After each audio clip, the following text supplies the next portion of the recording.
Hi friends, Shalu vlogs റെസിപ്പിയിലേക്ക് ഏവർക്കും സ്വാഗതം. എല്ലാവരും സുഖമായിരിക്കുന്നെന്ന് വിശ്വസിക്കുന്നു. നമുക്കിത് സ്പോഞ്ചി ബൂസ്റ്റ് കേക്കാണ് ഉണ്ടാക്കാൻ പോകുന്നത്. അതിനായി 2 പാക്കറ്റ് ബൂസ്റ്റ്, 5 രൂപയുടെ 2 പാക്കറ്റ് ബൂസ്റ്റാണ്. ഒരു പാത്രത്തിലേക്ക് 100 ml കപ്പിന് 1/2 കപ്പ് മൈദ, അതേ കപ്പിൽ ഏലക്കയും പഞ്ചസാരയും കൂടി പൊടിച്ചത് 1/2 കപ്പ്. ഇതിലേക്ക് നമ്മൾ വാങ്ങിയിട്ടുള്ള 5 രൂപയുടെ 2 ബൂസ്റ്റ് പാക്കറ്റ് പൊട്ടിച്ചത് ചേർത്ത് കൊടുക്കാം. അടുത്തതായി 1 teaspoon baking powder, vanilla essence 1 teaspoon, 1 teaspoon oil കൂടി ചേർത്ത് കൊടുക്കാം.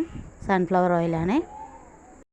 ടേസ്റ്റ് ബാലൻസ് ചെയ്യാൻ വേണ്ടി ഒരു അല്പം ഉപ്പ് ചേർത്ത് നന്നായി മൈദ കട്ടകളൊന്നും ഇല്ലാതെ മിക്സ് ചെയ്തെടുക്കാം.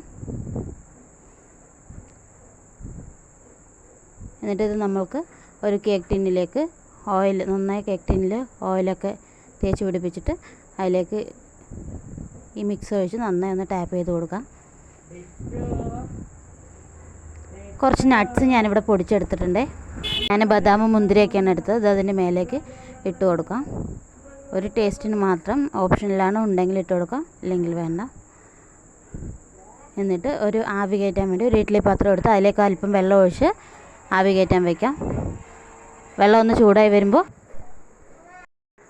അതിലേക്ക് നമുക്ക് ഈ കേക്കിൻ്റെ ടിന്ന് ഇറക്കി വയ്ക്കാം. എന്നിട്ട് നമുക്ക് അടച്ച് വെച്ച് വേവിക്കാം. ഒരു 50 മിനിറ്റൊക്കെയാണ് ഇതിൻ്റെ സമയം.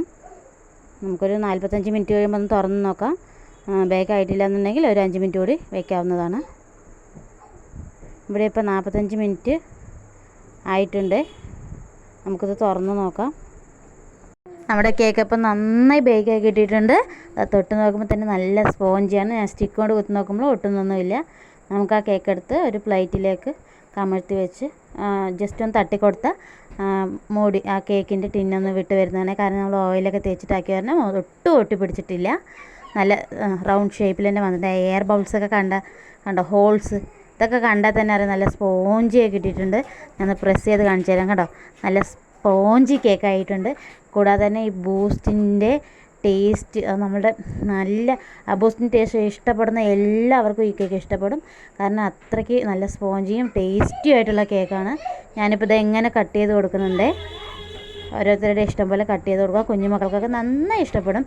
നമ്മുടെ 4 മണി പലഹാരങ്ങൾക്ക് പകരം ഒരു ചായക്കൂടെയൊക്കെ കൊടുക്കാനത് നന്നായിരിക്കും. കൂടാതെ വീട്ടിലുള്ള മുതിർന്നവർക്കും ഇതിൻ്റെ ടേസ്റ്റ് നന്നായി ഇഷ്ടപ്പെടും. നമ്മൾ നേരത്തെ അമൃതം പൊടിയുടെ കേക്ക് ഉണ്ടാക്കിയിട്ടുണ്ടായിരുന്നു. അതിനേക്കാളും ഒരു പടി മേലെയാണ് ഇതിൻ്റെ ടേസ്റ്റ്. അത്രയ്ക്ക് രുചിയുള്ള ടേസ്റ്റ്. ആ സ്പോഞ്ചി കേക്ക് ഞാൻ കണ്ടോ, അതിൻ്റെ ഉള്ളൊക്കെ നല്ല സ്പോഞ്ചിയാണ്.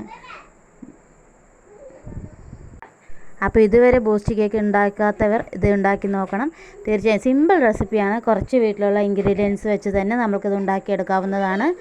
അപ്പോൾ നമ്മുടെ കുഞ്ഞു മക്കൾക്ക് ഇനി ഉണ്ടാക്കി കൊടുത്തിട്ട് അതിൻ്റെ നല്ല വശങ്ങൾ, ചീത്തവശങ്ങളോ എന്തെങ്കിലും ഉണ്ടെങ്കിലും എൻ്റെ കമൻറ്റ് ബോക്സിൽ അറിയിക്കേണ്ടതാണ്. കാരണം നിങ്ങളുടെ സപ്പോർട്ടാണ് നമുക്ക് ഏറ്റവും ആവശ്യം.